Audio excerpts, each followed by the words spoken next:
तर मित्रांनो, आज ठरलं होतं पार्टीला कोथिंबीर, भाजीपाला घेऊन आणि किराणा घेऊन, पातेले-बितेले घेऊन सगळेजण मात्र जोशात आले सगळेजण. पाठीमागचं पाहू शकता. आणि इथं घेतली मात्र बायकोनी सांगितलेल्या पद्धतीने चूल पेटवायला, पण काडीपेटी नव्हती. ह्यो आला लाकडं घेऊन आणि पुन्हा काडीपेटी भेटली. काडीपेटी पेटवतोय. पेटवल्यानंतर कसं पेटवायचं, चूल पेटत नव्हती. तर पुढं पाहू शकता, ही मटण-बिटण सगळं शिजायला-बिजायला घातलं. आणि शिजायला घातल्यानंतर मित्रांनो, पोरांचं ठरलं जायचं पोहायला. पोहायला जायचं म्हणल्यावरती तयारी झाली. सगळेजण निघाले, म्हणले जास्त गरम झालं आहे. आणि चिकन शिजायला घालून सगळेजण निघाले पोहायला.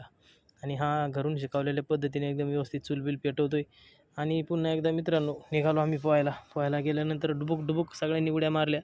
आणि जशी जनावरं आंघोळ घालतात तसं आंघोळ्या करून मस्त एन्जॉय करून उन्हाच्या परत आम्ही आलो. आणि पाहू शकता जेवण करतोय. व्हिडिओ कसा वाटला नक्की कमेंट करून सांगा. धन्यवाद.